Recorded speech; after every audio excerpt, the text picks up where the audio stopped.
ಪ್ರಕಾಶ ಎಂಥ ಪ್ರಕಾಶ! ನಿಜವಾಗಿಯೂ ಸೂರ್ಯನು ಪ್ರವೇಶಿಸಲಾರದಂತಹ ದಟ್ಟಾರಣ್ಯ ಆದರೂ ಕೂಡ ಪ್ರತಿ ಸೂರ್ಯನೊಬ್ಬನೇ ಇಲ್ಲಿ ಬೆಳಗುತ್ತಾ ಇದ್ದಾನೋ ಎಂಬ ರೀತಿಯಲ್ಲಿ ಕಾಣ್ತಾ ಇದ್ದೀನಿ. ಇದು ವ್ಯಕ್ತಿ ಯಾರು ಅಂತ ನನಗೆ ಗೊತ್ತಿಲ್ಲ ಇದ್ದದಲ್ಲ, ಆದರೆ ಸೂಕ್ತ ಶಕ್ತಿ ಆ ವ್ಯಕ್ತಿಯಿಂದ ಎತ್ತರದಲ್ಲಿದೆ. ಆದ್ದರಿಂದ ಮಹಾಮಹಿಮನಾದಂತಹ ಈತನನ್ನು ಸುಮ್ಮನೆ ನೇರವಾಗಿ ಮಾತನಾಡಿಸುವುದಲ್ಲ, ಈತನಿಗೆ ಪ್ರದಕ್ಷಿಣೆ ಬಂದು ದೀನಭಾವದಿಂದ ಗೌರವ ಸಹಿತವಾಗಿ ಆತನಿಗೆ ಪಡಮಾಡಬೇಕು. ಗುರುಭ್ಯೋ ನಮಃ. ಪ್ರಣವೋಧನು ಶರೋಹ್ಯಾತ್ಮ. ದೂರ ನಿಲ್ಲು.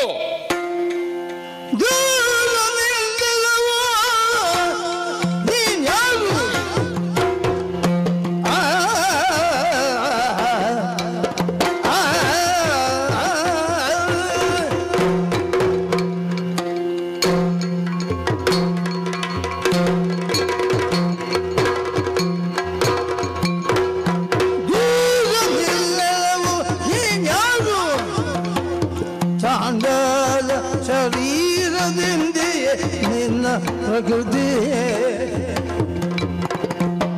ವೀರವೆಂಬುದು ತತ್ಕಾರಣವೇನು ಜನರ ಆ ಮುನಿವರಗೆಂದ್ರ ದೂರ ದೂರ ನಿಲ್ಲವು. ಇಷ್ಟಾರ್ಥ ಸಿದ್ಧಿರಸ್ತು. ದೂರ ನಿಲ್ಲ. ಎರಡೂ ನೀವೇ ಹೇಳುವುದು. ಇಷ್ಟಾರ್ಥ ಸಿದ್ಧಿಗೆ ಹತ್ರ ಬರಬೇಕು ಅಂತ ಇಲ್ಲ. ಇಲ್ಲ ಇಲ್ಲ, ನನ್ನ ನೆರಳು ಕೂಡ ನಿಮಗೆ ಸೂಕ್ತ ಇಲ್ಲ. ನನಗೆ ಆ ಬಗೆಗೆ ಬಹಳ ದೊಡ್ಡ ಮಡಿಯೂ ಇಲ್ಲ. ಮೈಯ ಮಡಿಗಿಂತ ಹೆಚ್ಚು ಮನಸ್ಸಿನ ಮಡಿಯೇ ಮುಖ್ಯ ಅಂತ ತಿಳ್ಕೊಂಡವರಲ್ಲಿ ನಾ ಮೊದಲಿಗ. ಅಬ್ಬಾ, ಬ್ರಾಹ್ಮಣ್ಯಕ್ಕೆ ಯಾವುದು ಭೂಷಣ? ಯಾವನೇ ಬಂದು ನಮಸ್ಕರಿಸಲಿ ಶ್ರೇಯೋ ಭವ, ವಿಜಯೀ ಭವ, ಯಶಸ್ವಿ ಭವ, ಅದು ಬ್ರಾಹ್ಮಣ್ಯಕ್ಕೆ ಭೂಷಣ. ಹಾಗೊಬ್ಬ ಹೇಳಲಿಲ್ಲ ಅಂತ ಆದ್ರೆ ಅವನ ಬ್ರಾಹ್ಮಣ್ಯದ ಹಿನ್ನೆಲೆಯನ್ನು ನಾವು ತಿಳಿಬೇಕು. ಆ ಮಟ್ಟಕ್ಕೆ ಏರಿ ನಿಂತಿದ್ದೇವೆ ನಾವು. ಅಥವಾ ನಾವು ಏನನ್ನು ಹೇಳಿದ್ದೇವೆ? ಶ್ರೇಯೋ ಭವ. ಹೌದು, ಹಣೆ ಬರದಲ್ಲಿ ಇಲ್ಲದೆ ಇದ್ರೂ ಶ್ರೇಯಸ್ಸನ್ನು ಹೊಂದಿಸಿಕೊಡುವವ ನಾನು. ಸರಿಯಾದ. ಯಾರ ಹಣೆ ಬರವನ್ನು ಓದಿದವರು ಯಾರೂ ಇಲ್ಲ. ಬರದವನಿಗೆ ಓದ್ಲಿಕ್ಕಾಗ್ತದೆ, ತಿದ್ದಲಿಕ್ಕಾಗುವುದಿಲ್ಲ, ನೆನಪಿರಲಿ. ಹೌದು ಹೌದು. ಹಾಗೆ ತಿದ್ದುಪಡಿ ಆಗ್ತದೆ ಅಂತಾದ್ರೆ ಹೊಸ ಬರೀಲಿಕ್ಕೆ ಬ್ರಹ್ಮನಿಗೂ ಅವಕಾಶ ಇಲ್ಲ. ತಿದ್ದುಪಡಿಯವರೇ ಕಾಯ್ತಾ ಇರ್ತಾರೆ, ನನ್ನದೊಂದು ಬದಲಾವಣೆ ಮಾಡಿ ಅಂತ. ಬ್ರಹ್ಮನಿಗೆ ಅದೇ ಕೆಲಸ ಆಗ್ತದೆ. ಹೌದು ಹೌದು. ಹಾಗೆ ಬರೆದು ಕಳಿಸುವುದು ಅಷ್ಟೇ. ಹಾಗಾದ್ರೆ ಅನುಗ್ರಹ ಮಾಡಿದವ ದೂರ ನಿಲ್ಲು ಅಂತ ಯಾಕೆ ಹೇಳಿದೆ? ಅಲ್ವೇ, ಹೋಗು ಅಂತ ಹೇಳಿದನ? ಇಲ್ಲ ಇಲ್ಲ, ದೂರ ನಿಲ್ಲು ಅಂತ. ಬೆಟ್ಟದ ಬುಡದಲ್ಲಿ ಹುಟ್ಟುತ್ತದೆ, ಹರಿಯುತ್ತ ಹರಿಯುತ್ತಾ ವಿಸ್ತರಿಸಿಕೊಳ್ತಾ ಬರ್ತದೆ ತನ್ನ ಪಾತ್ರತ್ವವನ್ನು. ಸುತ್ತಿ ಸುಳಿದು ಹತ್ತಿ ಇಳಿದು ಏರಿ ನಲಿದು ಜಿನಿಗಿ ಹಾರಿ ಯಾವುದೆಲ್ಲ ತನ್ನ ಬದಿಯಲ್ಲಿರ್ತದೆ ಅದನ್ನೆಲ್ಲ ಗರ್ಭೀಕರಿಸಿಕೊಂಡು ಬರುವುದಿಲ್ವ ಪ್ರವಾಹ? ಹೌದು. ಹಾಗಾದ್ರೆ ಬೆಟ್ಟದ ಬುಡದಿಂದ ಹೊರಡುವಾಗ ಇದ್ದಂತಹ ನಿರ್ಮಲ ಸಮುದ್ರದ ಬುಡಕ್ಕೆ ಬರುವಾಗಿರ್ತದೆಯಾ? ಅಲ್ಲಿ ಅದರೊಂದಿಗೆ ಸಮುದ್ರದೊಂದಿಗೆ ಬೋರ್ಗರೆಯುತ್ತದೆ. ಹೊಳೆ ಹರಿದು ಒಂದು ಸಮುದ್ರಕ್ಕೆ ಸೇರಬೇಕು, ಮತ್ತೆ ಎಲ್ಲಿಗೂ ಸೇರ್ಲಿಕ್ಕೆ ಆಗುವುದಿಲ್ಲ. ಖಂಡಿತ. ತನ್ನನ್ನೇ ಸೇರುವುದಕ್ಕೆ ಬಂದಿದೆ ಎನ್ನುವ ಕಾರಣಕ್ಕೆ ಸಮುದ್ರ ಹೊಳೆಯನ್ನು ಸ್ವೀಕರಿಸ್ತದ ಬಂದ ತಕ್ಷಣ. ಯಾಕಂದ್ರೆ ಅದು ಬಣ್ಣ ಸಮುದ್ರದ ಬಣ್ಣಕ್ಕೆ ಬಾರದೇ ಇದ್ರೆ, ಈ ವರ್ಣಸಾಮ್ಯ ಇಲ್ಲದೆ ಇದ್ರೆ ನದಿಯನ್ನು ಹೊಳೆಯನ್ನು ಸಾಗರವು ಸ್ವೀಕರಿಸುವುದಿಲ್ಲ. ವರ್ಣಸಾಮ್ಯತೆ ಬೇಕೆ. ಅದು ಮಣ್ಣನ್ನು ಎಲ್ಲ ಹೊಂದಿ ತನ್ನ ಗರ್ಭದಲ್ಲಿ ಬೇಡದೇ ಇದ್ದ ಹೊಲಸನ್ನು ಹೊಂದಿ ಸಾಗಿ ಬರ್ತದೆ. ರತ್ನಾಕರ ಸಾಗರಕ್ಕೋ ಸಮುದ್ರಕ್ಕೋ ಹೆಸರು. ಬೇಡದೇ ಇದ್ದ ಹೊಲಸನ್ನು ಹೊಂದಿಕೊಂಡುವುದರಿಂದ ರತ್ನಾಕರ ಅಂತ ಹೆಸರು ಅಲ್ಲಲ್ಲ, ಒಳ್ಳೆಯದನ್ನು ಮಾತ್ರ. ಆ ಕಾರಣದಿಂದ ಅದು ಸಮುದ್ರದ ಬದಿಯಲ್ಲಿ ನಿಂತು ಅದರಲ್ಲಿರುವಂತಹ ಹೊಲಸೋ ಹೇಸಿಗೆಯೋ ಇದೆಲ್ಲ ತಿಳಿಯಾಗಿ ತನ್ನ ಸಮೀಪಕ್ಕೆ ಬರುವಾಗ ಅದಕ್ಕೆ ತಿಳಿಯಾಗಲಿಕ್ಕೆ ಆಗದೇ ಇದ್ರೆ ತನ್ನ ಅಲೆಗಳೆಂಬ ಬಾಹುವಿನಿಂದ ಎತ್ತಿ ಎಸೆದು ಆಮೇಲೆ ಸಂಸ್ಕರಿಸಿ ಸ್ವೀಕರಿಸುವುದು ಸಾಗರಕ್ಕೆ ಭೂಷಣ ಅಲ್ವಾ? ಸಮುದ್ರದ ದೊಡ್ಡತನ ಅದು. ಅಹಂಕಾರದಿಂದ ಹೇಳುವುದಿಲ್ಲ, ಅಭಿಮಾನದಿಂದ ಹೇಳ್ತೇನೆ. ಸದ್ಯ ನಾವು ಸಾಗರದ ಮಟ್ಟದಲ್ಲಿದ್ದೇವೆ. ಅಹಂಕಾರ ಸಾಗರ ಅಂತೇಳಿ ಹೇಳುವುದಿಲ್ಲ, ಕರುಣಾ ಸಾಗರ ಅಂತಲೇ ಹೇಳುವುದಿಲ್ಲ. ಹೀಗೆ ಒದಗಿದ್ರೆ ನಾ ಎಷ್ಟು ಮಾತಾಡಿಯ ನಿನಗೆ ಅರ್ಥ ಆಯ್ತು ನನ್ನನ್ನು. ಹೌದು. ಅದಕ್ಕಾಗಿ ದೂರ ನಿಲ್ಲೆಲ್ಲವೋ. ಹೌದು ಹೌದು, ಧೈರ್ಯವಂತು. ಮನುಷ್ಯನನ್ನಲ್ಲದೆ ಬೇರೊಬ್ಬನನ್ನು ಅವಲಂಬಿಸಿ ಪ್ರಯೋಜನ ಉಂಟಾ? ಇಲ್ಲ. ಮನುಷ್ಯರಿಗೆ ಮನುಷ್ಯನಲ್ಲದೆ ಮತ್ತೊಬ್ಬ ಉಪಕಾರಕ್ಕಾಗ್ತದ? ಇಲ್ಲ. ನಾ ಯಾರು ಏನು ಎನ್ನುವುದಕ್ಕಿಂತ ಮೊದಲು ಹೇಳುತ್ತೇನೆ, ಪುಣ್ಯಾತ್ಮ ನಾ ಮನುಷ್ಯ. ಹೌದು ಹೌದು ಹೌದು. ಆಮೇಲೆ ಉಳಿದದ್ದು. ಪುಣ್ಯಾತ್ಮ ಅಂತ ಯಾಕೆ ಹೇಳಿದೆ? ಪ್ರಪಂಚದಲ್ಲಿ ಪಾಪಾತ್ಮರು ಯಾವ ತಾಯಿಯ ಹೊಟ್ಟೆಯಿಂದಲೂ ಹುಟ್ಟುವಾಗ ಇರುವುದಿಲ್ಲ. ಇಲ್ಲ. ಆರ್ಜಿತವೋ ಸಂಚಿತವೋ ಅಲ್ಲ, ಕಾಣದೇ ಇದ್ದದ್ದನ್ನು ಎಷ್ಟು ಹೇಳಿ ಕಣ್ಣಿಗೆ ಕಾಣ್ತದೋ ಪಾಪ ಪುಣ್ಯ? ಇಲ್ಲ. ನಿನ್ನ ಬೇಡದೇ ಇದ್ದ ಇವತ್ತು ಬೇಕಾಗುವುದಿಲ್ವಾ? ಖಂಡಿತ ಬೇಕು. ಯಾವ ಮನೆಯಲ್ಲಿ ನಿತ್ಯ ವೈದ್ಯ ಬೇಕೋ ಅವಾಗ ಆ ಮನೆಯವನ ಆರೋಗ್ಯ ಹೇಗೆ ಅಂತ ನಾವು ಹೇಳಬೇಕಾ? ಹಾಳಾಗಿದೆ ಅಂತ ಎಲ್ರಿಗೂ. ಹಾಗಾದ್ರೆ ವೈದ್ಯ ಬೇಕಾಗುವುದು ಯಾವಾಗ? ಆರೋಗ್ಯ ಶಿಥಿಲಗೊಂಡಾಗ. ಆ ಕಾರಣದಿಂದ ಹೇಳಿದ್ದು ನಾನು, ದೂರ ನಿಲ್ಲು. ನಿನ್ನನ್ನು ಪರೀಕ್ಷಿಸಿ ಬೇಕಾದರೆ ಸಂಸ್ಕರಿಸಿ ನಾವು ಸ್ವೀಕರಿಸುವುದಕ್ಕೆ ಮನಸ್ಸುಳ್ಳವರೇ. ಪ್ರಪಂಚದಲ್ಲಿ ತಿರಸ್ಕರಣೀಯ ಅಂತ ಯಾವುದೂ ಇಲ್ಲ. ಹೌದಪ್ಪ. ನಮ್ಮ ಸಂಸ್ಕಾರದ ನೆಲೆಯಲ್ಲಿ ವಿವೇಕದ ಮಟ್ಟದಲ್ಲಿ ಅದಕ್ಕೆ ಆಕಾರವನ್ನು ಸ್ವರೂಪವನ್ನು ಅಥವಾ ರಸವನ್ನು ಕೊಡುವುದಕ್ಕೆ ಬರ್ತದೆ. ಕಸದಿಂದ ರಸ. ಹೌದು. ನಮ್ಮ ಸಂಸ್ಕಾರ ಬೇಕು. ಹೌದು. ಸಂಸ್ಕಾರವೇ ಇಲ್ಲದವನಿಗೆ, ಒಳ್ಳೆಯ ದೃಷ್ಟಿ ಇಲ್ಲದವನಿಗೆ ಆಕಾರ ಕೊಡ್ಲಿಕ್ಕೆ ಬರ್ತದೆಯಾ? ನನಗೆ ವಿಕಾರಕ್ಕೆ ಆಕಾರ ಕೊಡುವ ದೃಷ್ಟಿ ಇದೆ, ಆಸಕ್ತಿ ಇದೆ. ಆ ಕಾರಣದಿಂದ ಯಾರನ್ನೇ ಆಗಲಿ ನಾವು ಗುರುತಿಸುವುದು ಅದು ಯಾವ ವರ್ಗ, ಯಾವ ಜಾತಿ, ಯಾವ ವಿಭಾಗ, ದೇಹಾಕಾರದಿಂದಲ್ವೋ? ಅಷ್ಟೇ. ಬಯಸಿ ಬರುವುದು ದೇಹಾಕಾರ. ಒಬ್ಬಳೇ ತಾಯಿಯ ಹೊಟ್ಟೆಯಲ್ಲಿ ಹುಟ್ಟುವಂತಹ 4 ಮಕ್ಕಳು ಒಂದೇ ತೆರನಾಗಿರ್ತಾರ? ಇರುವುದೇ ಇಲ್ಲ. ಬ್ರಹ್ಮ ಸೃಷ್ಟಿಯಲ್ಲಿ ಮನುಷ್ಯ ವರ್ಗ ಎಷ್ಟು ಇದೆ? ಹೌದು. ಗಣನೆಗೆ ಸಾಧ್ಯ ಉಂಟಾ? ಸಾಧ್ಯವೇ ಇಲ್ಲ. ಹಾಗೆಂತ ಪ್ರತಿಯೊಬ್ಬನಿಗೂ ಕಣ್ಣು, ಕೈ, ಕಾಲು, ಮುಖ ಎಲ್ಲವೂ ಇದೆ. ಇರಬೇಕಾದಲ್ಲಿ ಇದೆ. ಒಂದರ ಹಾಗೆ ಒಂದಾ? ಇಲ್ಲ. ಇದೇ ಬ್ರಹ್ಮ ಸೃಷ್ಟಿಯ ವಿಚಿತ್ರವೂ ಹೌದು, ವಿಶೇಷವೂ ಹೌದು, ಆಶ್ಚರ್ಯವೂ ಹೌದು. ಹೊಂದಿಸಿಕೊಳ್ಳುವುದಷ್ಟೇ. ಹೊಂದಾಣಿಕೆಯೇ ಬದುಕಲ್ಲ ಪುಣ್ಯಾತ್ಮ. ಖಂಡಿತ ಖಂಡಿತ. ಹೊಂದಾಣಿಕೆ ಇಲ್ಲದಿದ್ರೆ ಬದುಕಲಿಕ್ಕೆ ಸಾಧ್ಯ ಉಂಟಾ? ಇವರಿಗೆ ಅವರು ಹೊಂದಲಿಲ್ಲ, ಅವರಿಗೆ ಇವರು ಹೊಂದಲಿಲ್ಲ ಅಂತಾರೆ, ಇದಾಗ್ತದ? ಅಷ್ಟೇ. ಹೊಂದಾಣಿಕೆ ಮುಖ್ಯ. ಎಂಥದಿಲ್ಲ. ನಿನ್ನನ್ನು ತಿರಸ್ಕರಿಸಲಿಕ್ಕೆ ಮನಸ್ಸೊಪ್ಪುವುದಿಲ್ಲ. ನನ್ನ ಭಾಗ್ಯ ಉಂಟು.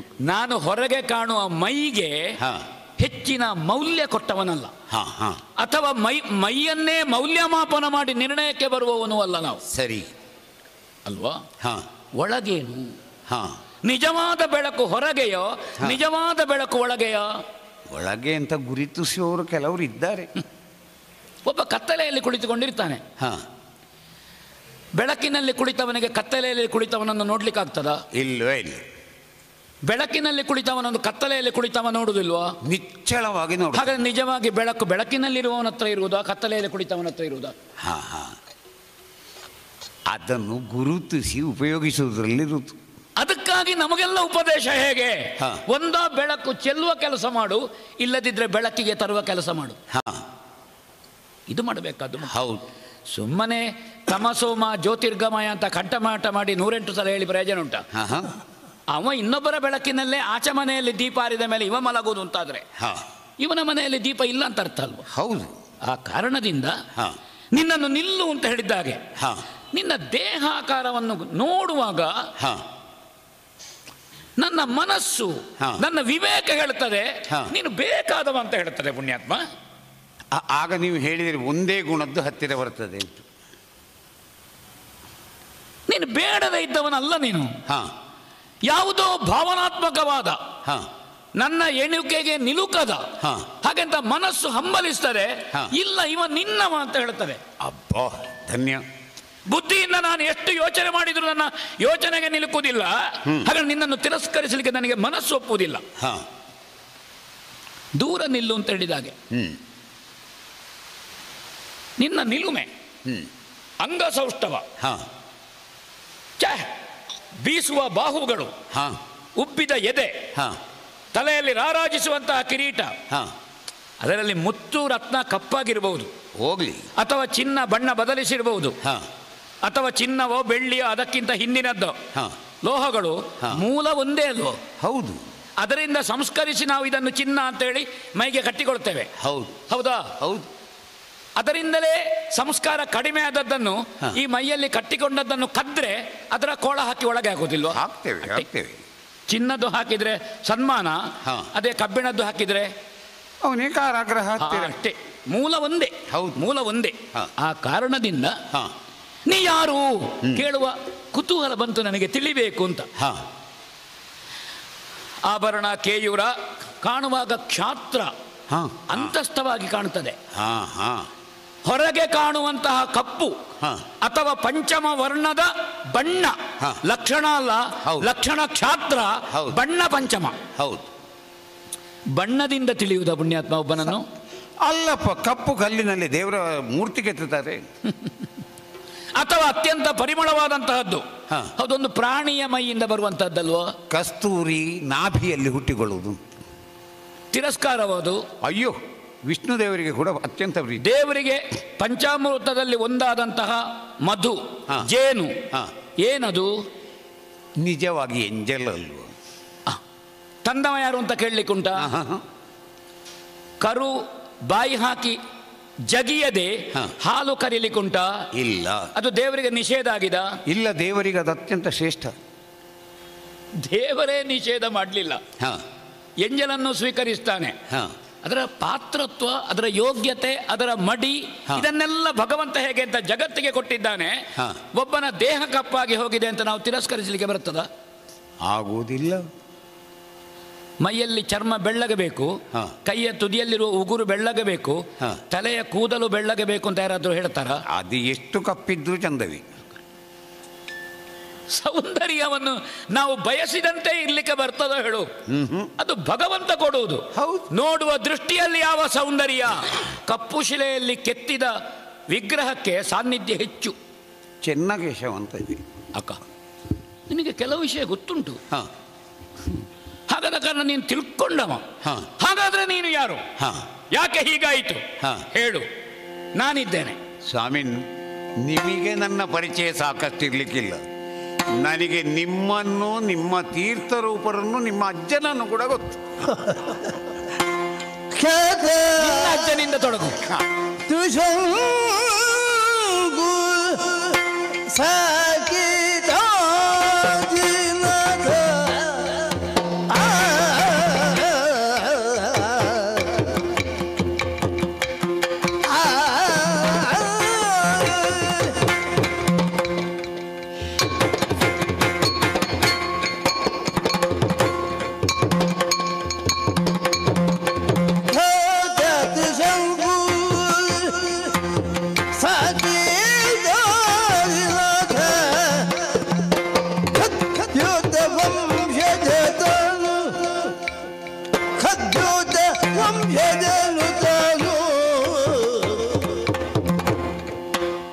ಆತನರು ಹೇ ಮುನಿ ಯಾದಗಿ ನಿಜತ್ವ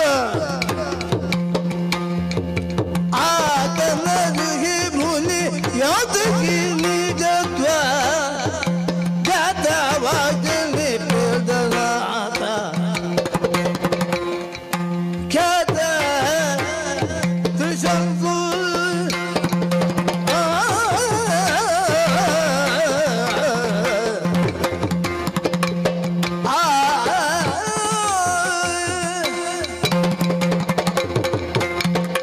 ಸ್ವಾಮಿನ್, ಅಯ್ಯ, ಯಾವ ಸಂಬಂಧವನ್ನು ಬೆಸೆಯಲಿಕ್ಕೆ ಅಂತಲ್ಲ, ಆದ್ರೂ ನೀವು ಪರಿಚಯದವರು ಅಂತೇಳಿ ಹೇಳಿದಾಗ ಹೌದು, ಮಾತು ಆತ್ಮೀಯವಾಗ್ತದೆ. ಸಹೋದರರಾಗೋದು ಆಕಸ್ಮಿಕ, ಸ್ನೇಹಿತರಾಗೋದು ಹೃದಯ ಶ್ರೀಮಂತಿಕೆಯಿಂದ.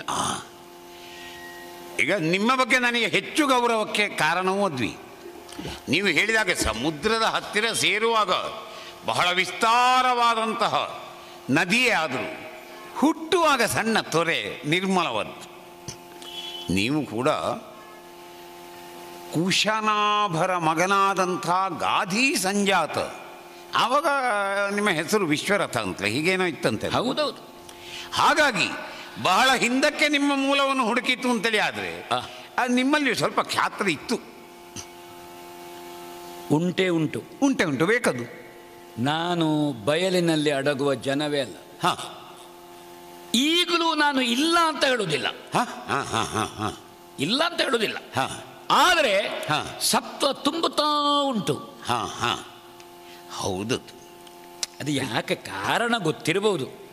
ಯಾಕೆಂದ್ರೆ ನಾನು ಕುಶನಾಭನಿಂದ ನನ್ನ ಅಧ್ಯಯನದಿಂದ ತೊಡಗಿದ್ದೀನಿ. ನೀನು ಹೌದು. ಒಂದು ಬ್ರಾಹ್ಮದ ಪಾತ್ರೆಯಲ್ಲಿ ಕ್ಷಾತ್ರ ತುಂಬಿತು. ಹೌದೌದು. ಇನ್ನೊಂದು ಕ್ಷಾತ್ರದ ಪಾತ್ರೆಯಲ್ಲಿ ಬ್ರಾಹ್ಮ ತುಂಬಿತು. ಇದು ತಾಯಿ ಮಗಳಿಗೆ ಆಚೆ ಈಚೆ ಅದು ನಮ್ಮ ಹಿನ್ನೆಲೆ. ಅದು ಒಳ್ಳೇದಿರಬಹುದು ಅಂತೇಳಿ ಗ್ರಹಿಸಿ ಇದಕ್ಕೆ ಕೈ ಹಾಕುವುದು. ಹೌದು ಹೌದೌದು ಹೌದೌದು. ಮತ್ತೆ ಬ್ರಾಹ್ಮವನ್ನು ತುಂಬಿಸಬೇಕಿದ್ರೆ ಕ್ಷಾತ್ರವೇ ಆಗಬೇಡೋ? ಹೌದೌದು. ಗಟ್ಟಿ ಮುಟ್ಟಂತ ಯಾವತ್ತು ಕ್ಷಾತ್ರ. ಪರಿಶುದ್ಧವಾದ ಕ್ಷಾತ್ರದಲ್ಲಿ ಬ್ರಾಹ್ಮವಲ್ಲದೆ ಮತ್ತೆ ಏನನ್ನು ತುಂಬಿಸುವುದು? ಅದು ಚಿನ್ನದ ಪಾತ್ರೆಯಲ್ಲಿ ಹಾಲನ್ನು ತುಂಬಿಸಿದ.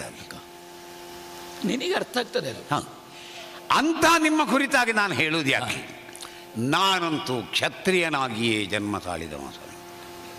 ನನ್ನ ಎಣಿಕೆ ಸರಿ ಉಂಟಾಗಾದ್ರೆ. ಹೌದೌದು. ಹೇಳಿದ್ದಲ್ವೋ, ಕಿರೀಟ ಕಪ್ಪಾದರೂ ಹೌದೌದು ದೇಹಾಕಾರದಲ್ಲಿ ಕ್ಷಾತ್ರ ಇದೆ ಅಂತ ನಾ ಹೇಳಿದೆ. ಹೌದು, ಅದನ್ನು ನೀವು ಗುರುತಿಸಬಲ್ಲಿರಿ ಸ್ವಾಮಿನ್. ಪವಿತ್ರವಾದಂತಹ ಸೂರ್ಯವಂಶದಲ್ಲಿ ತ್ರಯ್ಯಾರುಣ್ಯ ಅಥವಾ ನಿಬಂಧನ ಮಹಾರಾಜರ ಮಗನಾಗಿ ಹುಟ್ಟಿ ಸತ್ಯವ್ರತ ಎಂಬಾಗಿ ನಾಮಕರಣಗೊಂಡು ಕೊನೆಗೆ ತ್ರಿಶಂಕು ಎಂಬುದಾಗಿ ಗುರುತಿಸಲ್ಪಟ್ಟವ ನಾನು ಸ್ವಾಮಿ. ಸತ್ಯ ವೃತ ತ್ರಿಶಂಕು ಆದದ್ದು. ಹೌದು ಹೌದು. ನನ್ನ ನೆನಪು ಬಹಳ ಹಿಂದೆ ಹೋಯ್ತು. ಈಗ ತ್ರಿಶಂಕುವಾಗಿಯೇ ಇದೆಯೋ ಸತ್ಯವೃತನಾಗಿದೆಯೋ? ಜನ ಗುರುತಿಸುವುದು ತ್ರಿಶಂಕು, ಒಳಗೆ ಸತ್ಯವ್ರತ ಸ್ವಾಮಿ. ಕೌಶಿಕ ಅಂತ ಗುರುತಿಸಿದ ಮೇಲೆ ನನ್ನ ವಿಶ್ವರಥ ಎಂಬ ಹೆಸರು ನನಗೆ ಮರ್ತೋಗಿದೆ. ಮರ್ತೋಗ್ತದೆ. ಯಾಕಂದ್ರೆ ಸಾರ್ವಜನಿಕವಾಗಿ ಒಬ್ಬನ ಪ್ರಸಿದ್ಧಿಯನ್ನು, ಒಬ್ಬನ ನಾಮಧೇಯವನ್ನು ರೂಢಿಯಾಗಿಯೋ ಹೀಗೆ ಒಬ್ರು ಬಳಸಲಿಕ್ಕೆ ತೊಡಗಿದ್ರೆ ಮತ್ತೆ ಪಕ್ಕರೆ ಹಾಗೆ ಹೇಳದೇ ಇದ್ರೆ ಇವನಿಗಾಗೋದು ಯಾರನ್ನು ಕರೆದದ್ದು ಅಂತ. ಈ ಹಳ್ಳಿಯಲ್ಲೆಲ್ಲ ಕೆಲವು ಅಡ್ಡ ಹೆಸರು ಅಂತ ಇರ್ತದೆ. ಅದು ಒಮ್ಮೆ ಅಂಟಿಕೊಂಡಿತ್ತು, ನಿಜವಾದ ಹೆಸರು ಹಿಂದೆ ತಿರುಗಿ ನೋಡಿ ಹೋಗ್ತದೆ. ನೀನು ಸತ್ಯವೃತ. ಹೌದು. ಸ್ವಲ್ಪ ಮುಂದೆ ಬಾ. ಅಬ್ಬಾ, ಧನ್ಯ ಸ್ವಾಮಿ. ಸ್ವಾಮಿನ್, ಬಹಳ ಚಿಕ್ಕದಾಗಿ ಹೇಳ್ತೇನೆ, ನೀವು ತಿಳಿದಿರ್ಲಿಕ್ಕೂ ಸಾಕು. ಒಲ್ಲದ ಹೆಣ್ಣಿನ ಮದುವೆಯನ್ನು ಮುರಿದೆ ಜನ ಪಾಪ ಅಂತೇಳಿ ಹೇಳಿದರು. ಜನ ಪಾಪ ಅಷ್ಟೇ ಆ ಮಟ್ಟದ್ದು. ಹೌದೌದು. ಯಾಕೆ ಜನರ ಮನೋಧರ್ಮ ಚಿಂತನೆ ಹೇಗೆ ಯುಗಧರ್ಮಗಳು ಬದಲಾವಣೆ ಆಗ್ತದೋ ಆ ಚಿಂತನೆ ವಿಸ್ತರಿಸಿಕೊಳ್ಳುವುದಿಲ್ಲ. ಸತ್ಯವ್ರತ ಕೆಲವರು ಲಘುಕೋನ, ಕೆಲವರು ಲಂಬಕೋನ, ಮುಖಕ್ಕೆ ಹೊಡೆದಾಗೆ ಅಂತ ಹೇಳುದಿಲ್ವ. ನಮ್ಮದ್ದು ವಿಶಾಲ ಕೋನ. ಹೌದು. ನಮ್ಮ ದೃಷ್ಟಿಯೇ ಹಾಗೆ. ಹೌದಾ? ಒಬ್ಬ ಬಿದ್ದುಕೊಂಡೇ ಇರಬೇಕಾ? ತೊಟ್ಟಿಲಿನಲ್ಲಿರ್ತದೆ ಶಿಶು. ಹೌದಾ? ಹೌದು. ಅದಕ್ಕೆ 4 ಕಾಲಿನಲ್ಲಿ ಅಂಬೆ ಕಾಲಿಕ್ಕಬೇಕು ಅಂತಲ್ಲ, ತೊಟ್ಟಿಲಿನಲ್ಲಿ ಇದ್ರೆ ಅದು ಬೀಳುವುದಿಲ್ಲ ಕೆಳಗೆ. ಆವಾಗ ತಾಯಿ ಎತ್ತಿ ಕೆಳಗೆ ಹಾಕಬೇಕು, ಮತ್ತೆ ತೊಟ್ಟಿಲನ್ನು ಎತ್ತರದಲ್ಲಿ ಕಟ್ಟಬೇಕು. ಮುಂದಿನ ಸಲ ಬೇಕಾದ್ರೆ ಕೆಳಗಿಳಿಸುವ ಅಂತ. ತೊಟ್ಟಿಲನ್ನು ಕವಚಿ ಹಾಕ್ಲಿಕ್ಕಿಲ್ಲ. ಹಾಲು ಕಾಯಿಸುವ ಪಾತ್ರೆ, ಅನ್ನ ಬೇಯಿಸುವ ಪಾತ್ರೆ, ತೊಟ್ಟಿಲೆಲ್ಲ ಕವಚಿ ಹಾಕುವ ಕ್ರಮ ಇಲ್ಲ. ಆಗ ಮಗು ತಾನು ಕವಚಿ ತಾನೇ ಕ್ರಮಿಸುವುದಕ್ಕೆ ಆರಂಭ. ಆವಾಗ ಅವಲಂಬನಕ್ಕೆ ಊರುಗೋಲು ಹಾಕಬೇಕಾದ್ದು ತಾಯಿಯೋ ತಂದೆಯ. ಹೌದು. ಆ ಕಾರಣದಿಂದ ಸಮಾಜದಲ್ಲಿ ಗುರುತಿಸಬೇಕಾದ್ದು ಅಲ್ವಾ? ಗುರುತಿಸಲಿಲ್ಲ, ಬಿಡಿ ಅಂತ ಬಿಟ್ಟೆ ನಾನು. ಈಗ ನಿನ್ನ ಮನಸ್ಸಿನಲ್ಲಿ ಅಪರಾಧ, ನನ್ನ ಮನಸ್ಸಾಕ್ಷಿ ಪ್ರಕಾರ ನಾನು ತಪ್ಪಲಿಲ್ಲ. ಈಗ ಆ ಹೆಣ್ಣನ್ನು ನೀನು ಕೈ ಹಿಡಿಯದೇ ಇದ್ರೆ, ಅವಳಿಗೆ ಮಾಂಗಲ್ಯ ಭಾಗ್ಯ ಕೊಡದೇ ಇರ್ತಿದ್ರೆ ಮನೆಯ ಬಾವಿಯನ್ನು ನೋಡ್ತಿದ್ಲ ಅವಳು ಖಂಡಿತ. ಇಲ್ಲದಿದ್ರೆ ಆ ಹೆಡ್ಡನ ಜೊತೆಗೆ ಅವಳಿಗೆ ಮದುವೆ ಬೇಕಾ? ಅದನ್ನು ಬಹುಶಃ ಇವರು ನ್ಯಾಯ ಅಂತಿದ್ರು. ಇವರಿಗೆ ಗೃಹಸ್ಥಾಶ್ರಮ ಕುತ್ತಿಗೆಗೊಂದು ಕಟ್ಟಿದ್ರಾಯ್ತು, ಇವನು ಕುತ್ತಿಗೆಗೊಂದು ಕಟ್ಟಿದ್ರಾಯ್ತು. ಹೌದಪ್ಪ, ಮಾಂಗಲ್ಯ. ಸ್ವಾಮಿನ್, ಅದಕ್ಕಿಂತಲೂ ದೊಡ್ಡದು ಅಂತ ಜನ ಗುರುತಿಸಿದ್ದು ಇನ್ನೊಂದು. ಯಾವುದು? ನನ್ನನ್ನು ರಾಜ್ಯದಿಂದ ಹೊರ ಹಾಕಿದಾಗ ನಮ್ಮ ರಾಜ್ಯದಲ್ಲಿ ಬರಗಾಲ ಬಂತು ಸ್ವಾಮಿ, ಬರಗಾಲ ಬಂತು.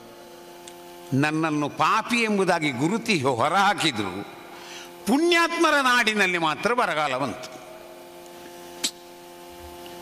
ಹಾಗಾದ್ರೆ ನಿನ್ನನ್ನು ಯಾವ ಕಾರಣಕ್ಕೆ ರಾಜ್ಯಭ್ರಷ್ಟನೋ ದೇಶಭ್ರಷ್ಟನೋ ಮಾಡಿದ್ರೋ ಅದನ್ನು ವಿಧಿ ಒಪ್ಪಲಿಲ್ಲ ಅಂತಾಯ್ತು. ಖಂಡಿತ ಅಲ್ವಾ?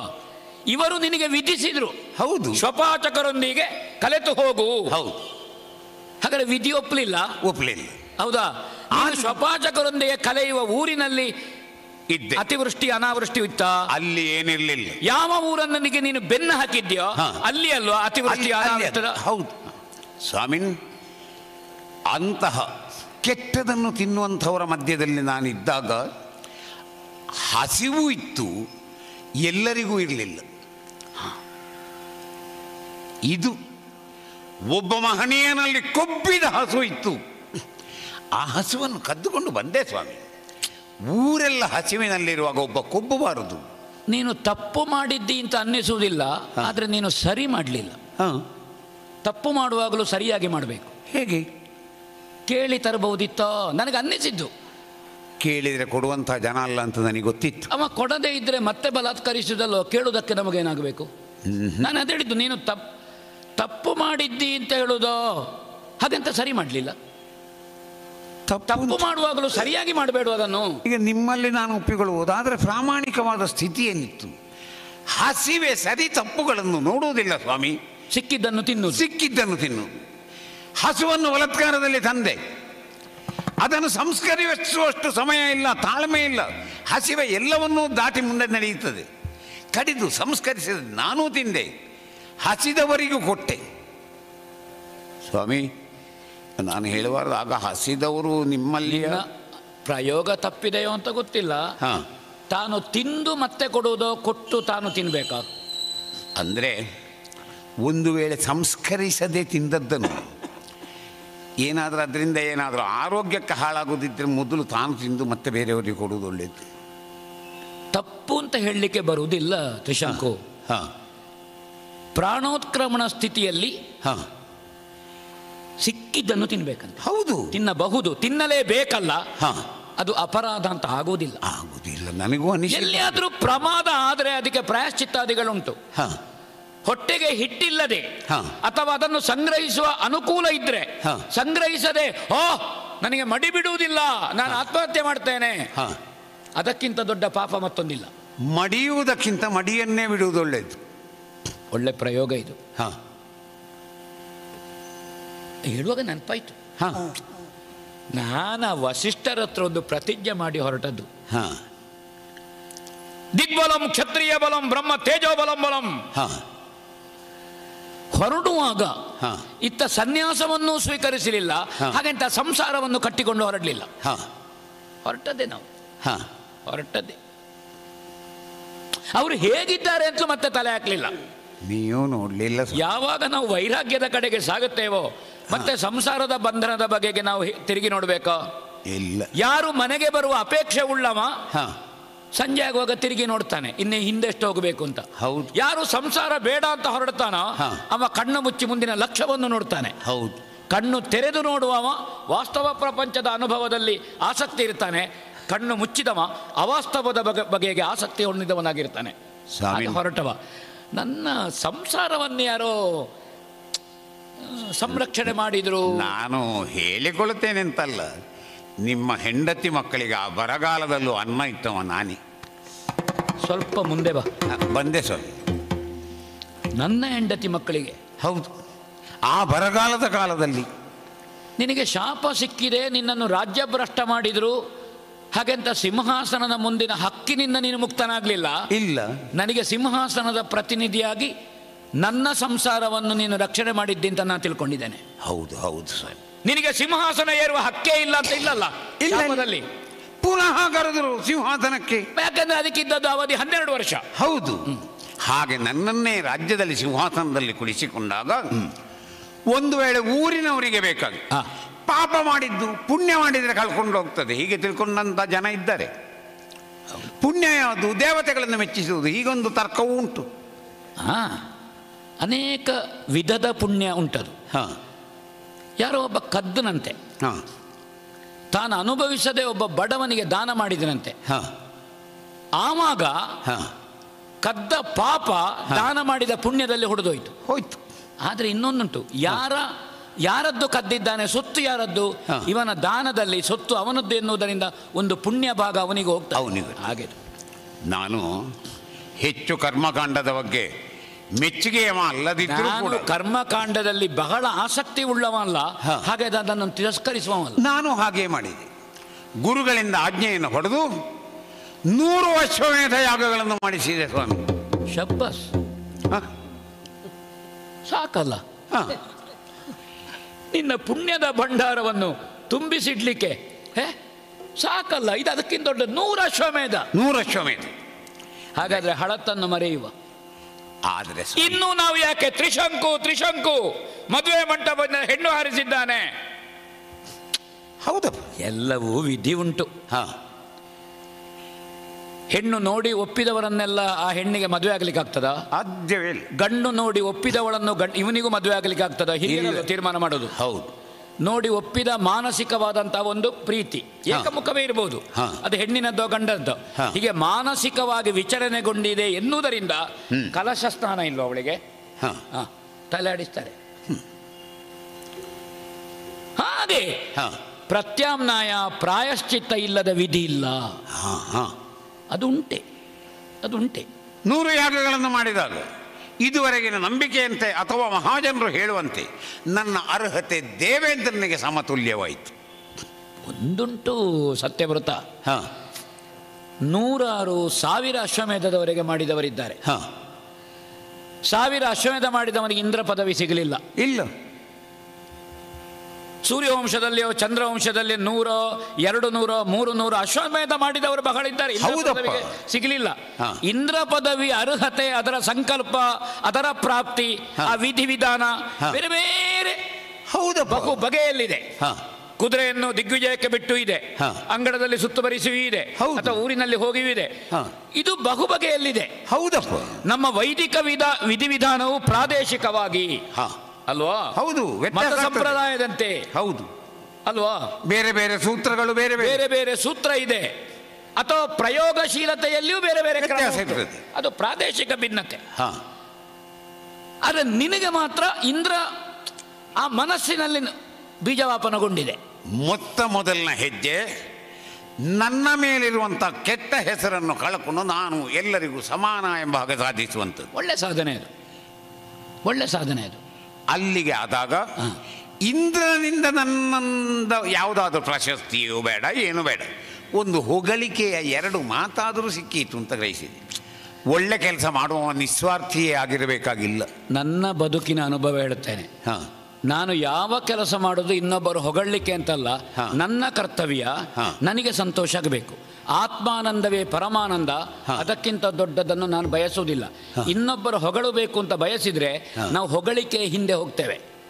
ಏನು ಮಾಡುವ, ನಿಮ್ಮ ಮಟ್ಟಕ್ಕೆ ನಾನು ಹೊಗಳಿಕೆ ಹೇಳಿದ್ದು ನಾನು ಅನುಭವ. ಹೌದು.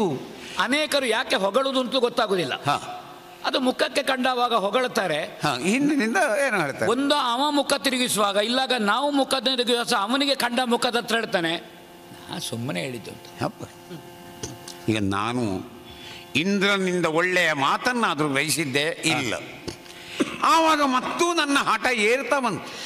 ಇಂದ್ರ ಒಳ್ಳೆ ಮಾತು ಹೇಳಿಲ್ಲ ಅಂತ ನೀನು ಸುಮ್ಮನೆ ಕೂತ್ಕೊಳ್ಳಿಲ್ಲ, ಸಾಧನಾ ಮಾರ್ಗಾವಲಂಬಿಯಾಗಿದ್ದಿ. ಚಿಕ್ಕ ಮಗು ಹಠ ಹಿಡಿಯುವುದಕ್ಕೆ ಆರಂಭವಾಗುವಾಗಲೇ ಒಂದು ತುಂಡು ಬೆಲ್ಲ ಕೊಟ್ಟರೆ ಅದು ಸುಮ್ಮನೆ ಇರ್ತದೆ. ಹೊಡೆದು ಬಡದು ಎಲ್ಲ ಆಗಿ ಮತ್ತೆ ಏನು ಬೇಕು ನಿನಗೆ ಅಂತೇಳಿದೆ, ಬೆಲ್ಲದ ಅಚ್ಚೇ ಬೇಕು ಅಂತದೆ. ಹಾಗೆ ನನ್ನ ಬೇಡಿಕೆಗಳು ಏರ್ತಾ ಬಂತು. ಮಗುವಿಗೆ ಕಬ್ಬಿನ ಕೋಲಿನಲ್ಲಿ ಹೊಡೆದ್ರು ಬೆಲ್ಲದ ಅಚ್ಚೆ ಕೇಳುವುದಲ್ಲ.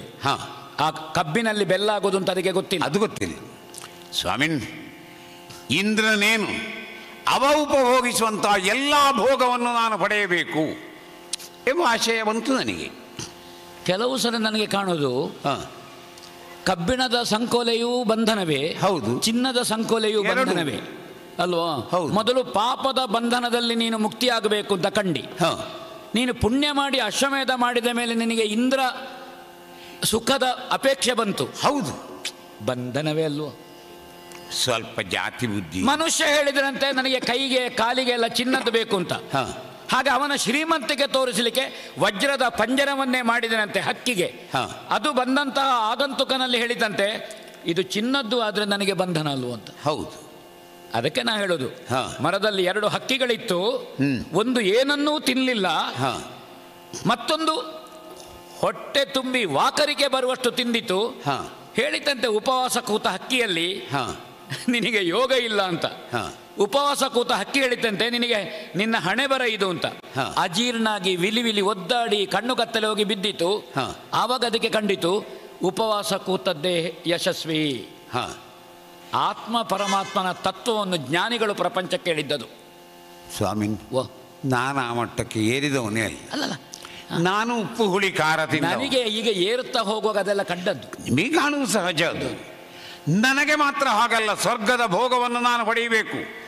ಅದು ಪುಣ್ಯಜೀವಿಗಳಾಗಿಯೋ ಋಷಿಮುನಿಗಳ ಹಾಗೆ ಯೋಗಿಗಳಾಗಿಯೋ ಅಲ್ಲ, ಸಶರೀರಿಯಾಗಿ ಅದನ್ನು ಪಡೆಯಬೇಕು ಎಂಬ ಆಶಯ ಹುಟ್ಟಿತು. ಒಂದು ಸತ್ಯವ್ರತ, ಸ್ವರ್ಗದ ಭೋಗ ಅನುಭವಿಸುವುದಕ್ಕಿರುವುದಲ್ಲ, ಸ್ವರ್ಗದ ಭೋಗ ಇಂದ್ರನಿಗೆ ಆಳುವುದಕ್ಕಿರುವುದು.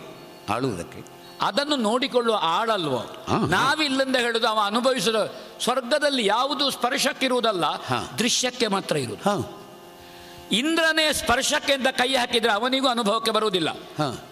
ನೋಡಿ ಸಂತೋಷ ಪಡುವುದಷ್ಟೇ. ಸರಿ, ಅಷ್ಟಕ್ಕಾದ್ರೂ ನಾನಲ್ಲಿಗೆ ಹೋಗಬೇಕು.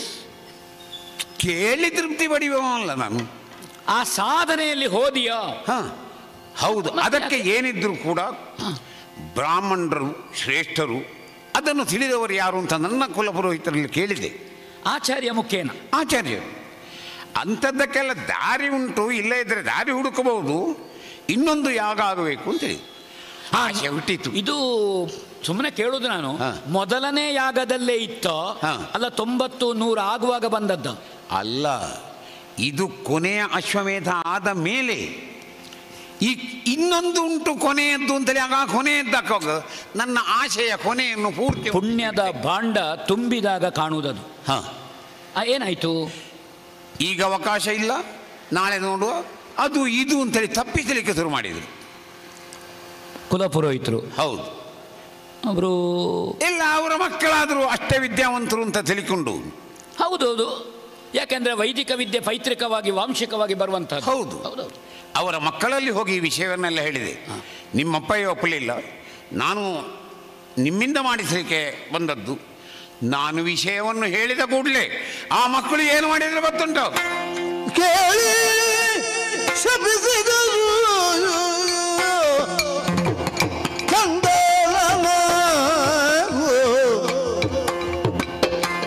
ಕೂರನೆ ಎನ್ನುವುದ ಬಳಿಕ ನಾನು ತಾಳಿದಿ ರೂಪನು ದುಗುಡದಿ ಬಂದೆನ್ನು ಕಾಲ ಹಿಡಿದಿ ನಿನ್ನ ಕಾಯೋ ನೀ ಬೋಲಿದೆ ಕೇಳು ಕುಶಲಾಭ ಜಾತ ಸಂಜಾತ ಆಲಸ್ಯಗೊಳ್ಳದೆನ್ನ ಮಾತ ವಿಖ್ಯಾತ.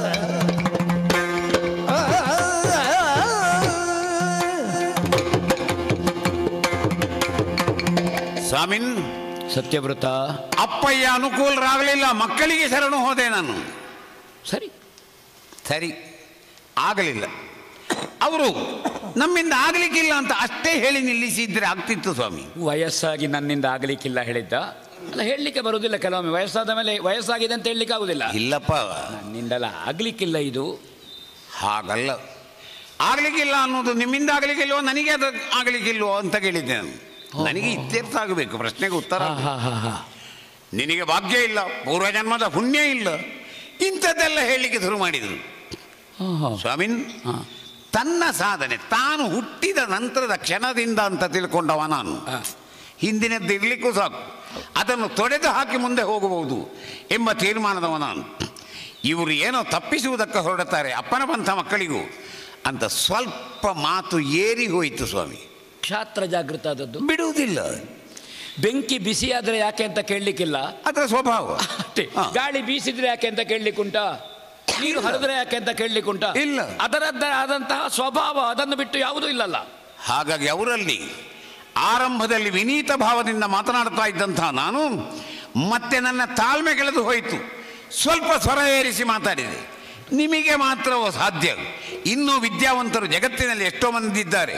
ಗುಡ್ಡದಿಂದ ಎತ್ತರದ ಇನ್ನೊಂದು ಗುಡ್ಡ ಇರ್ತದೆ, ಅವರನ್ನು ಸಂಪರ್ಕಿಸಿ ಈ ಯಾಗವನ್ನು ಮಾಡಿಸಿ ಸಶರೀರನಾಗಿ ಸ್ವರ್ಗಕ್ಕೆ ಹೋಗ್ತೇನೆ ಅಂತ ಪಂಥಾಹ್ವಾನವನ್ನು ಮಾಡಿದೆ. ನೀನೇ ನಿರ್ಣಯ ಮಾಡಿದೆಯಾ ಸ್ವರ್ಗಕ್ಕೆ ಹೋಗ್ತೇನೆ ಅಂತ? ಅಲ್ಲ, ಅಂಥವರನ್ನು ಹಿಡಿದು ಇನ್ನೊಬ್ಬ ಯೋಗ್ಯತಾವಂತದನ್ನು ಹಿಡಿದು ನೀನು ಸ್ವರ್ಗಸ್ಥನಾಗುತ್ತೇನೆ ಅಂತ ಹೇಳಿದ್ರೆ ಹೇಳಿದ್ದ, ಸಶರೀರಿಯಾಗಿ ಸ್ವರ್ಗಕ್ಕೆ ಹೋಗುತ್ತೇನೆ ಅಂತ ಸಂಕಲ್ಪ. ಹೌದು, ಸ್ವರ್ಗಸ್ಥನಾಗುವುದರಲ್ಲಿ ಸಂಕಲ್ಪ ಏನೂ ಇಲ್ಲ, ಏನಿಲ್ಲ. ಅದು ಅಳೆದು ತೂಗಿ ಆಮೇಲೆ ನಿರ್ಣಯ ಮಾಡುವುದು. ಹೌದು ಅಲ್ವಾ? ಹೌದು. ವಿಷ್ಣು ಪಾರ್ಷದರು. ಈಗ ಅದು ಅದು ಬೇರೆ ಯಾರನ್ನಾದರೂ ಸಂಪರ್ಕಿಸಿ ನಾನು ಈ ಯಾಗವನ್ನು ಮಾಡಿಸ್ತೇನೆ ಅಂತೇಳಿ ಹೇಳಿದ್ದು. ಇವರಿಗೆ ಆಗುವುದಿಲ್ಲ ಅಥವಾ ಇವರು ಮಾಡುವುದಿಲ್ಲ. ಇನ್ನೊಬ್ಬರು ಮಾಡಿದರೆ ತಮ್ಮ ಹೆಸರಿಗೆ ತಮ್ಮ ವೃತ್ತಿಗೆ ಎಲ್ಲಿ ಆದರೂ ಗಂಟು ಬಂದೀತು ಅಂತೇಳಿ ಗ್ರಹಿಸಿದ್ರು ಏನು ಅವರ? ಹೌದು, ಅದು ದುರ್ಬುದ್ಧಿ. ನನಗಾಗುವುದಿಲ್ಲ ಬಿಡಿ, ಬಿಟ್ಟು ಹೋಯ್ತು. ಆಗುವವರು ಮಾಡ್ತಾರೆ, ಮಾಡಿಸಿಕೋ. ಇದಲ್ವೋ ಸಮಷ್ಟಿ ಧರ್ಮ? ಹೌದು. ನಾ ಮಾಡುವುದಿಲ್ಲ, ಬೇರೆಯವರಿಂದ ನೀನು ಮಾಡಿಸಬಾರದು, ಇದು ದುರ್ಬುದ್ಧಿ. ಅಷ್ಟು ಹೇಳಿದ್ದು ಮಾತ್ರ. ಮಾಡಿಸಲಾರದಂತೆ ನಾನು ನನ್ನ ಈ ಆವರಣವನ್ನು ಕಳ್ಕೊಳ್ಳಬೇಕು ಅಂತ ನೀನು ಚಂಡಾಲನಾಗಿ ಹೋಗುವಂತ ಶಾಪ ಕೊಟ್ಟರು ಸ್ವಾಮಿ. ಅವಧಿ ಬಾಧಕ ಉಂಟು ಅದಕ್ಕೆ ಇಷ್ಟು ವರ್ಷ? ಏನಿಲ್ಲ, ಅವಧಿಗೆ ಬಾಧಕ ಇದ್ರೆ ನಾವು ಕಾಯಬೇಕು. ಹೌದು. ಅದು ಹೇಳಿದಾಗ ಈಗ ನೀನು ಅದು ಮೂಲ ಗೊತ್ತಾಗ್ಲಿಲ್ಲ ನನಗೆ. ಶಪಿಸಿದವರು ಯಾರು, ನಾಳೆ ಬಾ ನಾಡುದು ಬಾ ಅಂತ ಅಲ್ವಾ? ನಿತ್ಯ ಪಂಚಾಂಗ ನೋಡಿಕೊಂಡು ಕೂತದ್ದು ಸ್ವಾಮಿನ್ ಯಾರು? ನಾವು ಯಾವುದೇ ಕಾರಣದ ಮೂಲವನ್ನು ನೋಡಬೇಕು. ಈ ಮಕ್ಕಳು ಶಾಪ ಕೊಟ್ಟರು ಅಂತ ಹೇಳಿದರೆ ಮಕ್ಕಳ ಮೇಲೆ ನನಗೆ ಕೋಪ. ನಾನು ಎಲೆಯನ್ನು ನೋಡಿದರೆ ಎಲ್ಲರಿಗೂ ಗೊತ್ತಾಗ್ತದೆ, ನನಗೆ ಬೇರು ನೋಡಿದರೆ ಗೊತ್ತಾಗ್ತದೆ.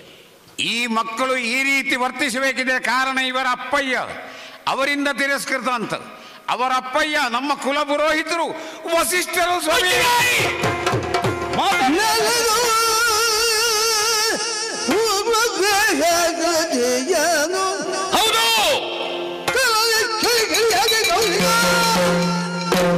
ಮತ್ತು ಮುಂದೆ ಎಂತೆಂದಲು ಮಹೇಶ್ವರಿಗೆ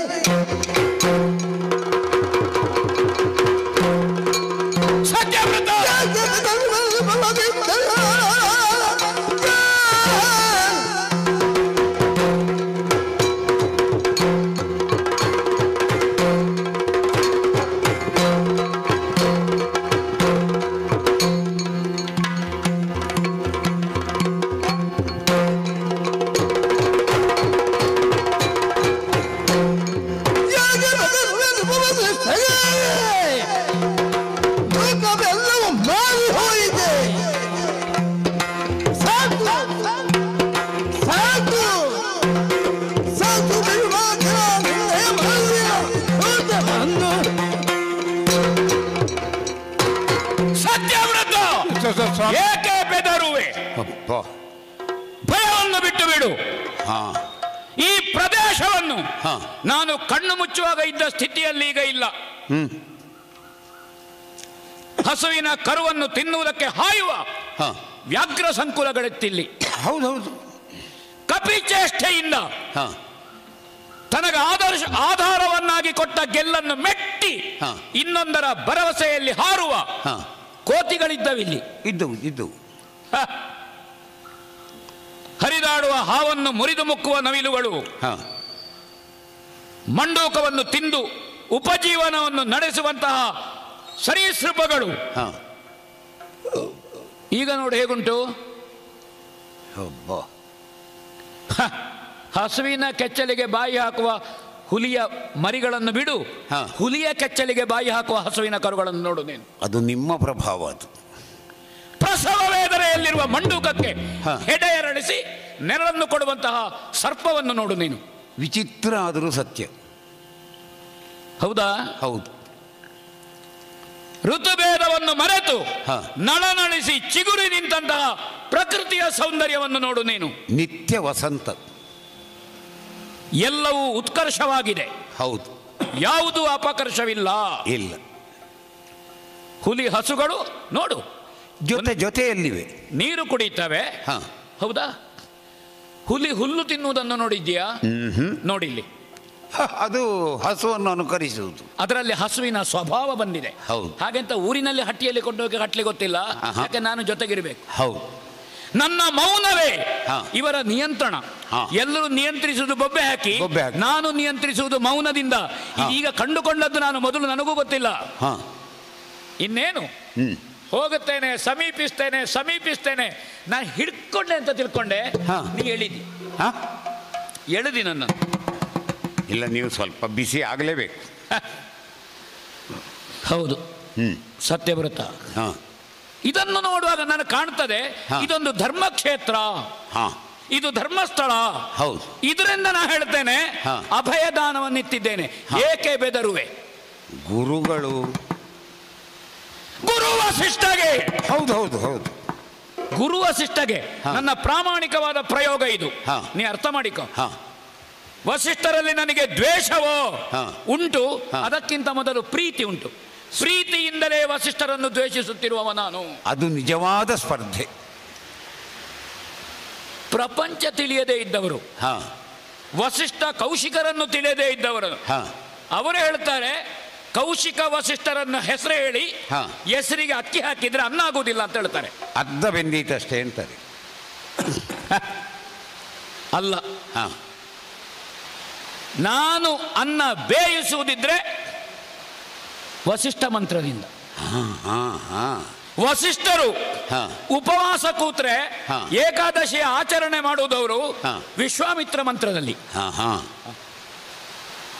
ಯಾಕಂದ್ರೆ ನನ್ನನ್ನು ಸಮೀಪಿಸ್ತಾ ಇದ್ದಾನೆ ಸ್ಪರ್ಧಿ ನನ್ನ ಹತ್ರ ಬಂದಿದ್ದಾನೆ. ಇದು ವಸಿಷ್ಠ ವಿವೇಕ. ಇದು ಕೌಶಿಕ ವಿವೇಕ, ಅಷ್ಟೇ ವ್ಯತ್ಯಾಸ ಇರುವಂತಹದ್ದು. ಹೌದು. ಆಧ್ಯಾತ್ಮಿಕವಾದದ್ದು, ವೈದಿಕವಾದದ್ದು, ತಾಂತ್ರಿಕವಾದದ್ದು, ಮಾಂತ್ರಿಕವಾದದ್ದು, ಶಾಸ್ತ್ರವೋ ಶ್ರುತಿಯೋ ಸ್ಮೃತಿಯೋ ವೇದವೋ, ಇದು ಆರಣ್ಯಕಗಳು. ಅರಣ್ಯದಲ್ಲಿ ಜ್ಞಾನಿಗಳು ಸಂಶೋಧನೆ ಮಾಡಿದ್ದು. ಇದು ಕರ್ಮಕಾಂಡದ ಲೋಕ. ಈ ಕರ್ಮಕಾಂಡದ ವೈದಿಕ ಲೋಕ ವಸಿಷ್ಠಗೆ ಮಾರಿ ಹೋಯ್ತು. ವಸಿಷ್ಠರಿಗೆ ಮಾರಿ ಹೋಯ್ತು ಕಡಿದ್ದು ನಾನು. ಬೇರೆ ಬೇರೆ ಗೋತ್ರ ಪ್ರವರಗಳಿಲ್ವೋ, ಈಗಾಗಲೇ ಆಗಿ ಹೋದದ್ದು ಉಂಟಪ್ಪ. ಒಬ್ಬೊಬ್ಬರು ಅವರವರದ್ದಾದಂತಹ ನಂಬಿಕೆಯಲ್ಲಿಯೋ ಸಿದ್ಧಾಂತದಲ್ಲಿಯೋ ವೈದಿಕ ಲೋಕವನ್ನು ಆಳುವುದಿಲ್ವೋ, ಸ್ವಾಧೀನೀಕರಿಸಲಿಲ್ವೋ, ಮಾಡಿದ್ದಾರೆ. ಕರ್ಮಕಾಂಡದ ಸ್ವಾಧೀನ ಎಲ್ಲರ ಹತ್ರ ಇಲ್ವೋ? ಹಾಗಾದ್ರೆ ಒಬ್ಬರಿಗೆ ಅದು ಅಲ್ವೇ ಅಲ್ಲ. ನಾನು ಹೇಳಿದ್ದ ಹಾಗೆ ಯಾರೋ ಒಬ್ಬ ಗುರುಗಳನ್ನು ಹಿಡಿದು ತಾನದನ್ನು ಮಾಡಿಸ್ತೇನೆ ಅಂತ ಹೇಳುವಾಗ ಚಾಂಡಾಲನಾಗು. ಹೌದು, ಅರ್ಹತೆಯನ್ನು ಕಳೆಯುವಂತಹ ಪ್ರಯತ್ನ. ನೀನು ಅರ್ಹತೆಯಲ್ಲಿ ಹೊರತಾ ಇದ್ದಿ, ಅಥವಾ ಈ ಆಶೆ ನಿನಗೆ ಬರುವುದಕ್ಕೆ ಕಾರಣ ಅದೇ ಅಲ್ವಾ? ವಸಿಷ್ಠರು ಆಚಾರ್ಯರಾಗಿ 100 ಅಶ್ವಮೇಧ ಮಾಡಿದ ಕಾರಣ, ಅದರ ಯಶಸ್ಸಿನಿಂದ ನಿನಗೆ ಆಶೆ ಹುಟ್ಟಿದ್ದು. ಹೌದು. ಆ ಆಶೆಗೆ ಸ್ವಲ್ಪ ನೀರೇರಿದ್ರೆ ಆಯ್ತು. ಬೆಂಕಿ ಉರಿಯುವಾಗ ಕಟ್ಟಿಗೆ ಹಾಕಬೇಕು. ಬೆಂಕಿ ನಂದಿನ ಮೇಲೆ ಕಟ್ಟಿಗೆ ಹಾಕಿ ಪ್ರಯೋಜನ ಉಂಟಾ? ಇಲ್ಲ. ನೀನು ಕಟ್ಟಿಗೆ ಹಾಕುವುದಕ್ಕೆ ಹೊರಟದ್ದಲ್ಲ, ಅದಕ್ಕೆ ಆಜ್ಯವನ್ನು ಸುರಿಯುವುದಕ್ಕೆ ಹೊರಟದ್ದು, ತುಪ್ಪ ಹಾಕಲಿಕ್ಕೆ. ಹೌದು. ತಡೆದಿದ್ದಾರೆ. ನಿನ್ನ ಬಯಕೆ ಸಶರೀರವಾಗಿ ಸ್ವರ್ಗ. ಹೌದು ಅಲ್ವಾ? ಮೊದಲಾಗಿದ್ದರೆ ಕಡಿ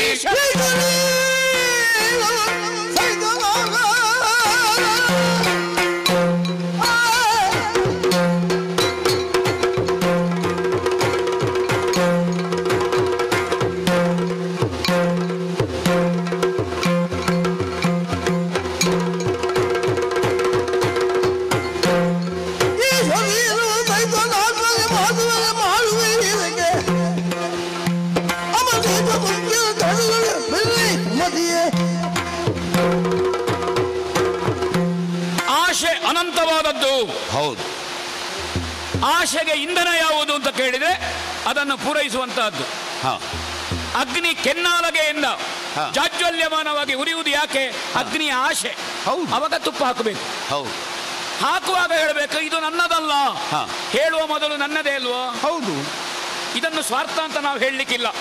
ತ್ಯಾಗಭೂಯಿಷ್ಠವಾದಂತಹ ಯಜ್ಞ ಪ್ರಕ್ರಿಯೆಯಲ್ಲಿ ನನ್ನದು ಎಂಬ ಪೂರ್ವ ಪಕ್ಷವನ್ನು ಪ್ರಜ್ಞೆಯನ್ನು ತಿಳಿದು ಆ ವಿವೇಕ ಇದ್ದಂತೆ ಇದು ನನ್ನದಲ್ಲ. ಯಾವಾಗ ಸ್ವಾಹ ಅಂತ ಹೇಳಿದ ಮೇಲೆ ನನ್ನದಲ್ಲ, ಅದು ನಿನ್ನ ಭಾಗ ಅಂತ ಅರ್ಥ. ಈ ಶರೀರ ಕುರಿತಾದಂತಹ ನಿನಗೆ ಪ್ರೀತಿಯ ವ್ಯಾಮೋಹವನ್ನು ವ್ಯಾಮೋಹ ಅಂತ ಹೇಳಲಿಕ್ಕೆ ಬರುವುದಿಲ್ಲ. ನಿನ್ನಲ್ಲಿ ಸಂಚಿತವಾದಂತಹ ಪುಣ್ಯ ಈ ಯಜ್ಞದಿಂದ, ಆ ಪುಣ್ಯದಿಂದ ಪಾಪಾಂಶಗಳೆಲ್ಲ ನಷ್ಟವಾಗಿ ಹರಿದು ಹೋಗಿ ಈಗ ನಿನಗೆ ಸ್ವರ್ಗ ಸುಖದ ಅಪೇಕ್ಷೆ ನಿನ್ನಲ್ಲಿ ಆದರೆ ಮಾನಸಿಕವಾದಂತಹ ನಿನ್ನ ಪಾಪ ಕಳೆದು ಹೋಯ್ತು, ಹರಿದು ಹೋಯ್ತು ಅಂತ ಅರ್ಥ. ಓಹೋ. ಹಾಲಿನಲ್ಲಿ ನೀರಿನ ಅಂಶ ಆವಿಯಾಗಿ ಹೋಗದ್ದೇ ಇದ್ರೆ ಹಾಲು ಮೇಲೆ ಬರುವುದಿಲ್ಲ. ಇಲ್ಲ. ಪಾಪವೆಂಬಂತಹ ನೀರಿನ ಅಂಶ ಆವಿಯಾಗಿ ಹೋಗಿ ನಿನ್ನತ್ರ ಪುಣ್ಯವೆಂಬಂತಹ ಹಾಲು ಅದು ಉಕ್ಕಿ ಮೇಲೆ ಹೋಗುವ ಆಶೆ ಬಂದದ್ದು. ಹಾಗೆ ಪಾಪಕ್ಕೂ ಪುಣ್ಯಕ್ಕೂ ಇರುವಂತಹ ನೆಂಟಷ್ಟೇ. ಎಲ್ಲೇ ಒಂದು ಕಡೆಯಲ್ಲಿ ಬಿದ್ದ ನೀರಿರ್ತದೆ, ಬಿಸಿ ಮಾಡುವಾಗ ನೀರು ಆರಿ ಹೋಗ್ತದೆ, ಆರಿ ಹೋದ ಮೇಲೆ ಕರಟು ವಾಸನೆ ಬರುವುದು. ಹಾಗೆಯೇ ವಾಸನಾ ಪ್ರಪಂಚದಲ್ಲಿ ಪಾಪ ಎಂಬುವಂತಹದ್ದು ಕರಟಿ ಹೋಗದೇ ಇದ್ರೆ ಪುಣ್ಯದ ಫಲಪ್ರಾಪ್ತಿಗೆ ನಾವು ಜಾಗೃತಿ ಆಗುವುದಿಲ್ಲ. ಮನಸ್ಸು ಫಲಪ್ರಾಪ್ತಿ ಸಶರೀರ ಸ್ವರ್ಗ ನೀನು ಬಯಸಿದ್ದು. ನನಗೆ ಶರಣಾಗಿದ್ದಿ ನೀನು. ಹೌದು. ರಾಜ ಋಷಿ ಈಗಲೇ 1000 ವರ್ಷ ತಪಸ್ಸಿನಿಂದ ನಮ್ಮನ್ನು ರಾಜ ಋಷಿಯಿಂದ ಗುರುತಿಸಿದ್ದಾರೆ. ಹೇಳಬೇಕಾದವರೇ ಮೇಲಿನಿಂದ ಬಂದು ಹೇಳಿದ್ದಾರೆ. ತಪಸ್ಸು ಮಾಡುತ್ತಾ ಇದ್ದೆ, ನನಗೂ ಒಂದು ನನ್ನ ತಪಸ್ಸು, ನನ್ನ ಸಂಪಾದನೆ, ನನ್ನಲ್ಲಿರುವ ಪುಣ್ಯದ ಮೌಲ್ಯ, ಪುಣ್ಯದ ಪಣ್ಯ ವಿನಿಯೋಗಕ್ಕೆ ಬಂದೀತೋ. ಎಷ್ಟು ಮಾಡಿಟ್ಟಿದ್ದಾನೆ ಅಂತ ಮುಖ್ಯ ಅಲ್ಲ, ಅದಕ್ಕೆ ಮೌಲ್ಯವೇ ಇಲ್ಲದಿದ್ರೆ ಸುಮ್ಮನೆ ಗಂಟು, ಅದು ಅಪಮೌಲ್ಯ. ಆದರೆ ನನಗೂ ಸಂಗ್ರಹಿಸಿಡುವುದರಲ್ಲಿ ಆಸಕ್ತಿ ಇಲ್ಲ, ಅದನ್ನು ಇನ್ನೊಬ್ಬನಿಗೆ ಬೇಕಾಗಿ ವಿನಿಯೋಗಿಸಬೇಕು ಅಂತ ಇರುವುದು. ಸರಿ, ನನಗೆ ಕೊಡಬೇಕು ಅಂತ ಕಾಣುವುದು. ಕೆಚ್ಚಲಿನಲ್ಲಿ ಹಾಲು ತುಂಬಿದಾಗ ಹಾಲು ಕರೆಯದೇ ಇದ್ರೆ ಹಸು ಬೊಬ್ಬೆ ಹೊಡೆಯುತ್ತದೆ. ಹೌದು. ಹೌದಾ? ಹೌದು. ಮರದ ಗೆಲ್ಲಿನ ತುದಿಯಲ್ಲಿ ಫಲ ಮೂಡ್ತದೆ, ಮಾಗುತ್ತದೆ, ಅದನ್ನು ಕೊಯ್ಯದೇ ಇದ್ರೆ ಅದುವೇ ತಾಳುತ್ತದೆ ಕೆಳಗೆ. ಹೌದು. ಹೊಳೆ ಹರಿದು ಹೋದಂತೆ ಪ್ರಪಂಚದಲ್ಲಿ. ಆ ಕಾರಣದಿಂದ ನನ್ನ ಸಂಪಾದನೆ ಇನ್ನೊಬ್ಬನಿಗೆ ಕೊಡಬೇಕು, ವಿಶ್ವಕ್ಕೆ ಕೊಡಬೇಕು, ವಿಶ್ವವೇ ನನ್ನನ್ನು ಮಿತ್ರ ಭಾವದಿಂದ ಕಾಣಬೇಕು, ನಾನು ವಿಶ್ವವನ್ನು ಮಿತ್ರವಾಗಿ ಕಾಣಬೇಕು. ನಮಗೆ ಜ್ಞಾನವನ್ನು ಕೊಡುವುದು ಮಿತ್ರ. ಹೌದು. ಆ ಜ್ಞಾನ ಬಂದ ಮೇಲೆ ನಾವು ಮಿತ್ರತ್ವವನ್ನೇ ಮರೆತ್ರೆ ಈ ಶರೀರವು ಸಹಿತ ನಿನ್ನನ್ನು ಸ್ವರ್ಗಸ್ಥರನ್ನಾಗಿಸುವಂತಹದ್ದು. ಇದಕ್ಕೆ ನಾನು ಬದ್ಧನಿದ್ದೇನೆ, ನಾನು ನಿನ್ನನ್ನು ಸಶರೀರ ಸ್ವರ್ಗಸ್ಥನನ್ನಾಗಿಸುತ್ತೇನೆ. ಅಷ್ಟಾದ್ರೆ ಸಾಕು ಈ ಜನ್ಮಕ್ಕೆ. ನನಗೆ ವಿಶ್ವಾಸ ಉಂಟು. ಹರನ ಒಲುಮೆ, ಅಜನ ಅನುಗ್ರಹ, ದೇವತೆಗಳು ಯಾರಿದ್ದಾರೆ, ಅಖಿಲ ದೇವತೆಗಳ ಆಶೀರ್ವಾದ, ಋಷಿಮುನಿಗಳ ಅನುಗ್ರಹ ಸಕಾಲಕ್ಕೆ ಒದಗಿ ಬಂದೀತು. ಎರಡಿದೆ. ಒಂದು ಕ್ಷಾತ್ರ ಭುಜಬಲ, ಹೌದು, ಮೂಲ ವಾಸನೆ. ಹೌದು. ಈಗ ಸಂಪಾದಿಸಿದಂತಹ ಋಷಿ ಧರ್ಮ, ಒಂದು ಸಾತ್ವಿಕವಾದ ಋಷಿ ಧರ್ಮದಿಂದ, ಇಲ್ಲದಿದ್ದರೆ ರಾಜಸವಾದಂತಹ ಕ್ಷಾತ್ರ ಧರ್ಮದಿಂದ ನಿನ್ನನ್ನು ಸಶರೀರ ಸ್ವರ್ಗಕ್ಕೆ ಕಳುಹಿಸ್ತೇನೆ. ಅಷ್ಟಾದ್ರೆ ಸರ್, ಅದಕ್ಕೆ ನೀ ಹೆದರುವುದು ಬೇಡ. ಅದಕ್ಕೆ ವ್ಯವಸ್ಥೆ ನನಗೆ ಗೊತ್ತಿಲ್ಲ ಸ್ವಾಮಿ. ನಾನಿಲ್ವೋ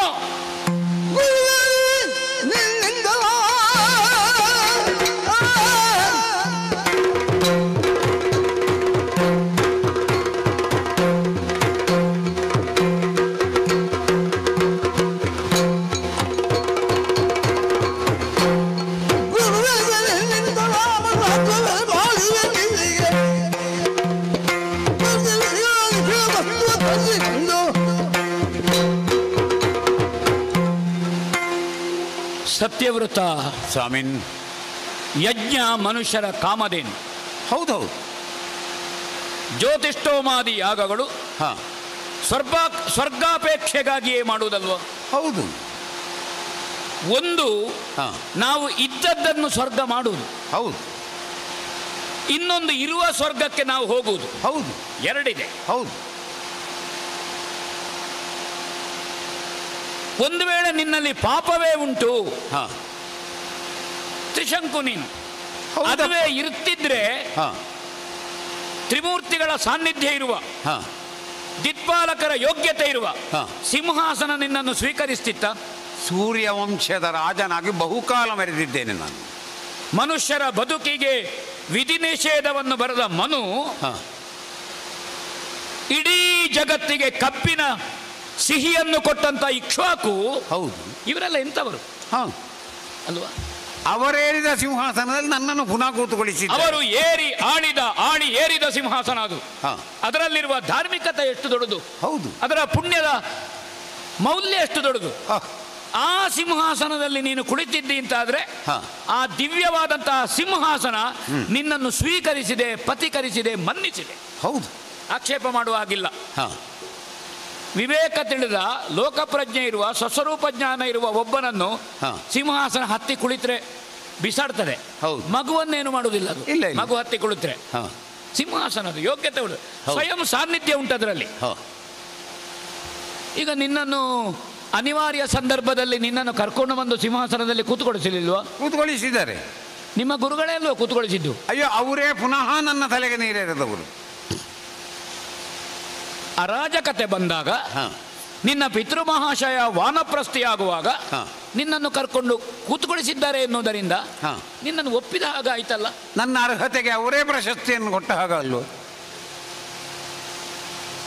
ಅವರೇ ಯಾಗವನ್ನು ಮಾಡಿಸಿದ್ರು. ಹೌದು, ಅರ್ಹತೆ ಇಲ್ಲ ಅಂತಾದ್ರೆ, ಹಣೆಬರ ಇಲ್ಲ ಅಂತಾದ್ರೆ, ಅಥವಾ ಹಿಂದಿನದ್ದು ಆರ್ಜಿಸಿದ್ದೋ ಈಗ ಸಂಚಿತವಾಗಿರುವುದೋ, ಆ ಪುಣ್ಯ ಇಲ್ಲ, ನಿನ್ನಲ್ಲಿ ಪಾಪವೇ ಉಂಟು ಅಂತಾದ್ರೆ ಯಜ್ಞ ನಿನ್ನಿಂದ ತೊಡಗಿಸ್ತಾರ?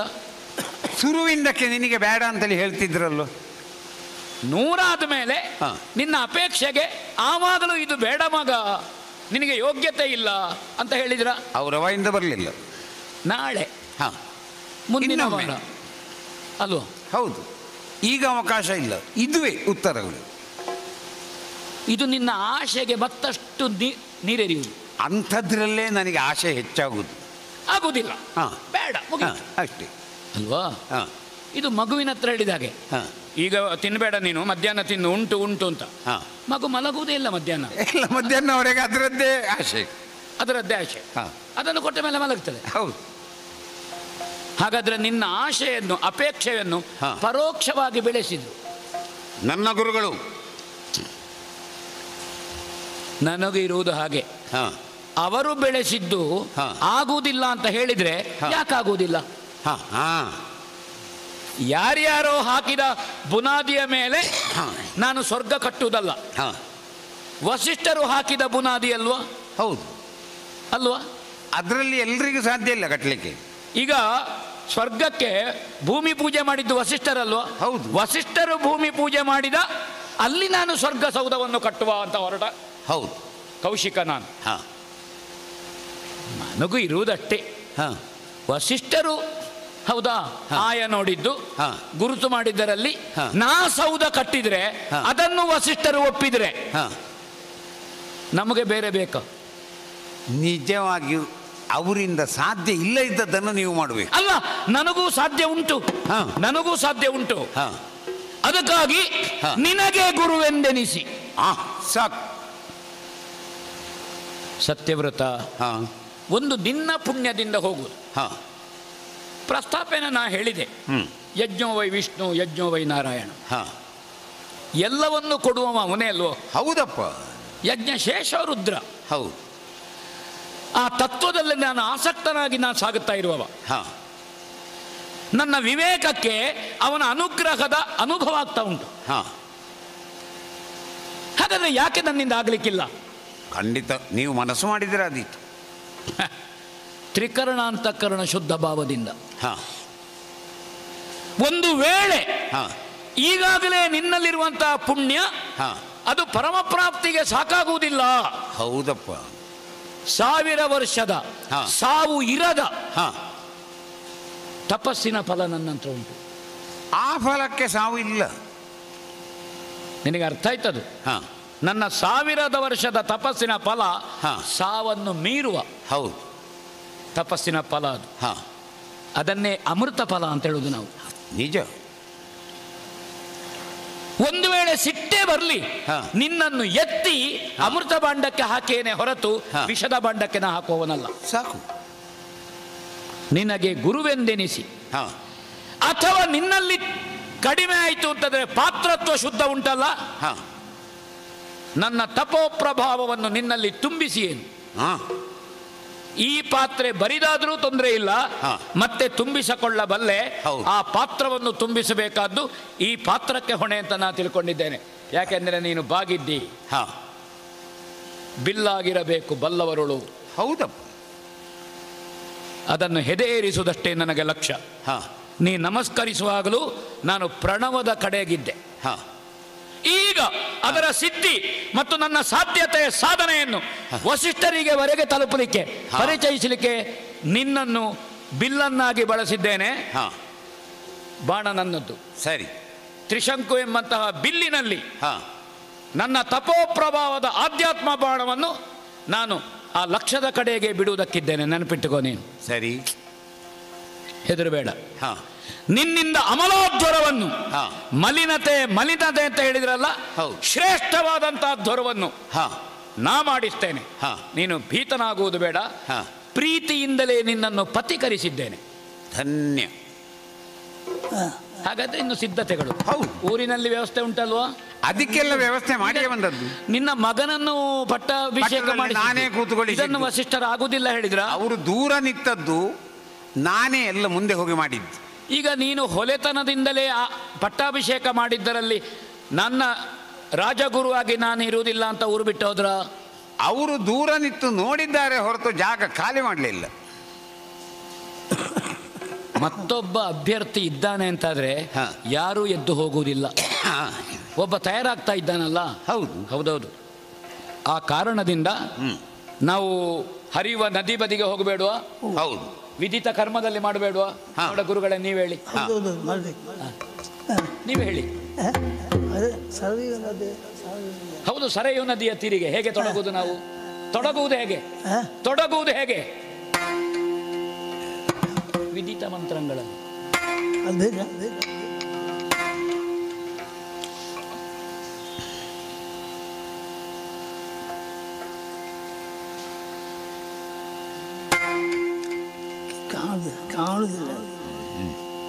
ನನಗೆ ನೆನಪಾಯ್ತು.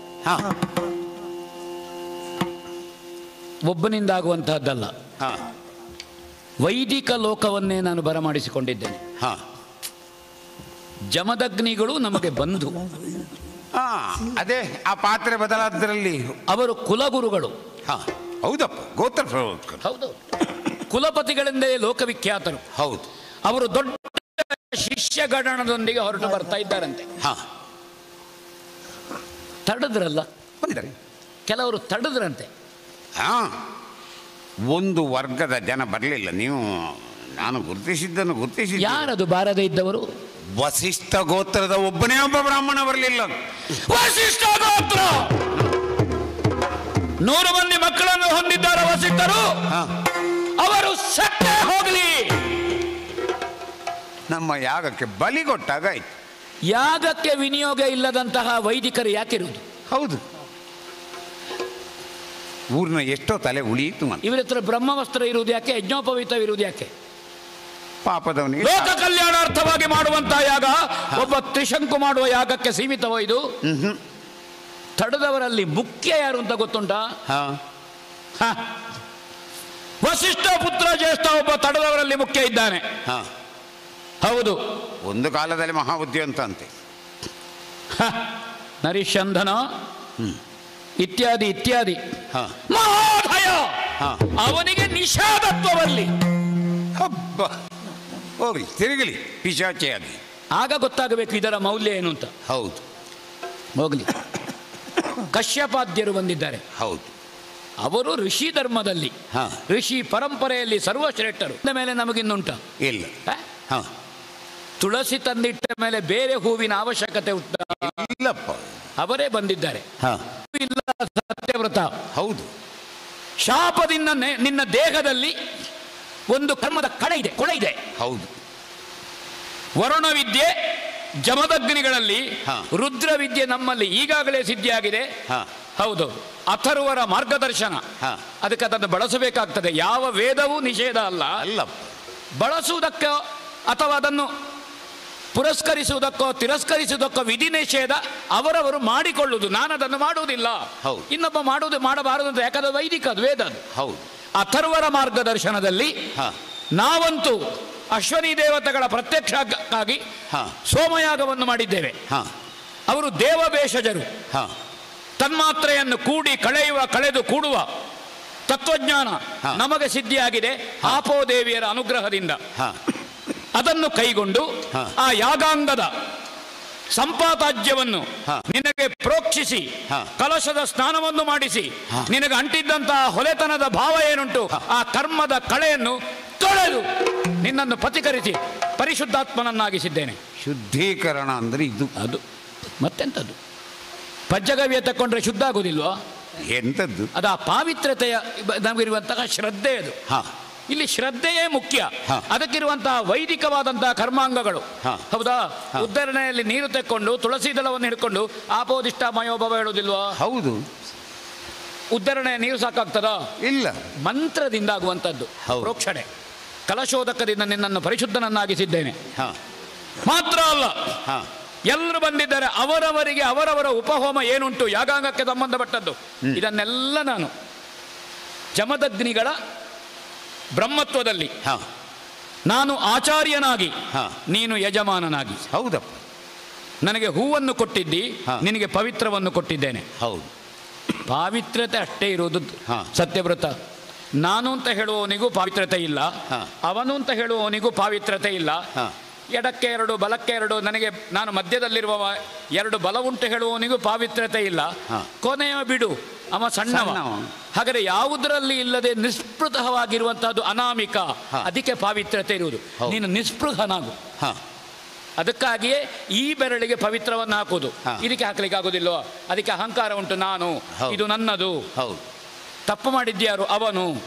ನೀನು ಯಾಕೆ ಸುಮ್ಮನಿದ್ದಿ? ನನಗೆ ಧೈರ್ಯಕ್ಕೆ ಜನ ಇದ್ದಾರಲ್ಲ, ನಾನು ಸಣ್ಣವ ಅಂತ ನನಗೆ ಅನುಕೂಲ ಉಂಟಲ್ಲ. ಹೌದು. ಇದಕ್ಕೆ ಏನುಂಟು? ಅದು ನಿಸ್ಪೃಹ. ಅದಕ್ಕೆ ಪವಿತ್ರ. ನಿಸ್ಪೃಹನಾಗು. ದೇಹವನ್ನು ಮನಸ್ಸನ್ನು ಹಗುರ ಮಾಡಿಕೊ. ನೀನು ಸಂಕಲ್ಪಬದ್ಧನಾಗಿದ್ದಿ ಅಂತಾದ್ರೆ ಶುದ್ಧಾಚಮನ ಮಾಡು. ಯಾಗದಲ್ಲಿ ದೀಕ್ಷಿತನಾಗಿದ್ದೇನೆ. ತೊಡಗುವುದನ್ನು ನಾವು ದೇವತೆಗಳ ತೃಪ್ತಿಯಾಗಿ ಇಂದ್ರಾಯ ಸ್ವಾಹ ಪ್ರಜಾಪತಯೇ ಇದನ್ನಮಮ. ನಿಖರ ಸುದ್ದಿ, ಸದಭಿರುಚಿಯ ಕಾರ್ಯಕ್ರಮ. ನೀವು ನೋಡ್ತಾ ಇದ್ದೀರಾ ಕಹಳೆ ನ್ಯೂಸ್, ಸಮಾಜದ ಜಾಗೃತಿಗಾಗಿ ವಸ್ತುನಿಷ್ಠ ವರದಿ.